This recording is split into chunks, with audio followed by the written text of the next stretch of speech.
Morning everybody, Tim Football Vagabond, just crossing the road, use the green cross code. So Tim Slack, ex-professional player. This intro, I don't know if I have to keep doing it, because if you've been watching these vlogs you'll know who I am by now. So as you can see that little bird there, I don't know if you can see him. Can you see him? I don't know if you can see him.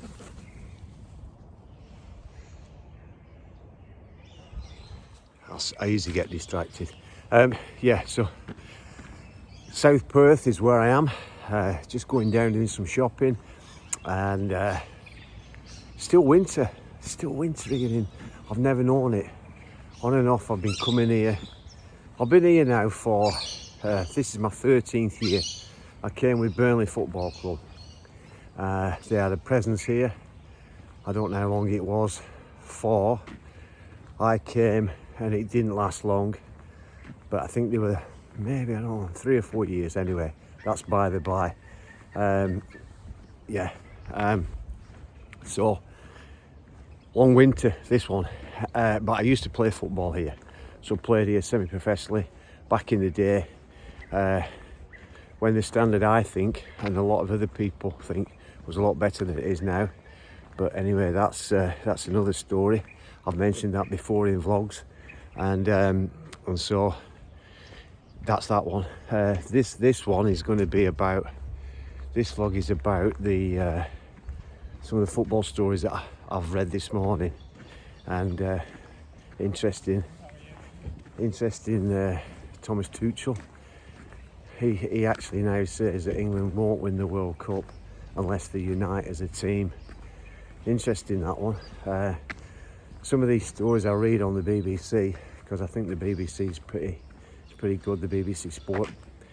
And yeah, I don't know what to make of that one. I mean, you would have thought that the players themselves and the vibe around playing for England, and the fact that you've got supposedly a very, very good coach in Thomas Tuchel. Yeah, I don't say that disrespectfully, but the thing is, he'll tell you he's a good coach, and obviously the England FA think he's a good coach. That's why they gave him the job.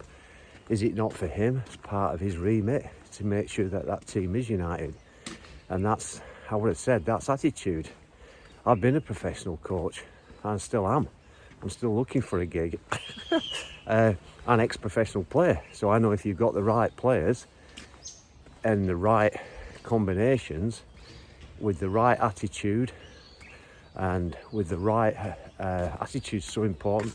Confident players, that's another tip. You know, if a player who's playing for is not confident, you as a coach have to build him up. Don't keep putting him down. If you're going to criticise him, that's fine, but make sure it's constructive. So, for example, why you keep giving the ball away by passing it in that particular way with the outside of your foot or whatever, when you can do an easy push pass, say. I'm getting distracted a little bit here, but what I'm trying to say is a coach is meant to build the team up, and therefore Tuchel should be building the players up and make sure that they're united. If they're not united as a team, then you find some of the players that will unite the team. I'm looking at that one. I look at Harry Kane, and they're talking about who's going to replace Harry Kane, because football players, just as in normal everyday life, no one's getting any younger. So who comes in for Kane when this could be, and Kane's having a fantastic season at Bayern. This could be his final hurrah in terms of scoring goals freely, and I don't think Harry Kane's ever had, in recent years anyway, a bad injury or whatever. So I'm hoping. I like Harry Kane. I think he's if he's not world class, he's on the way to being world class. He ticks a lot of the boxes for me anyway.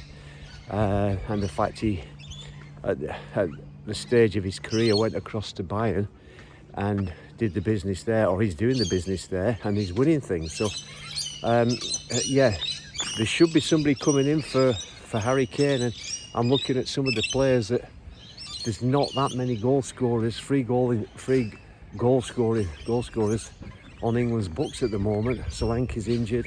Ollie Watkins, he's not started off too well.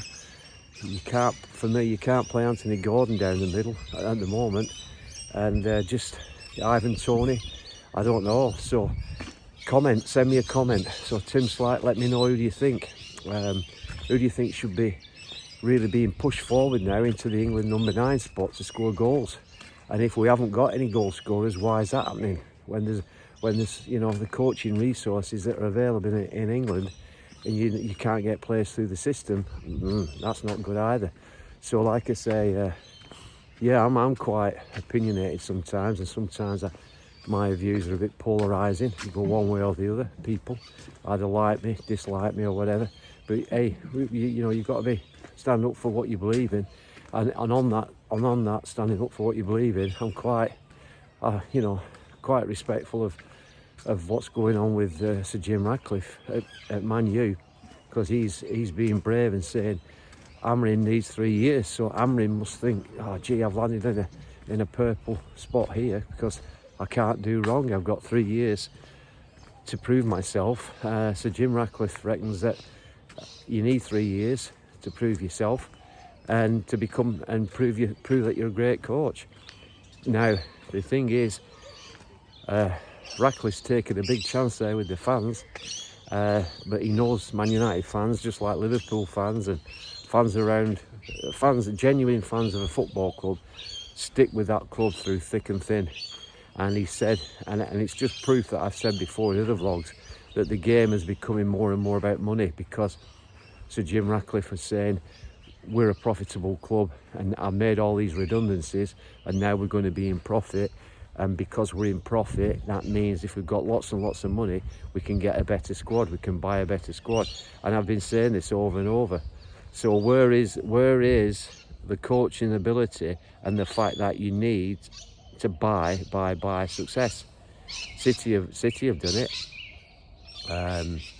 over the years. Even though I rate Guardiola strong, very, very good coach, he's a winner, but Guardiola won't go to a club where there's not a lot of resources, financial resources that is.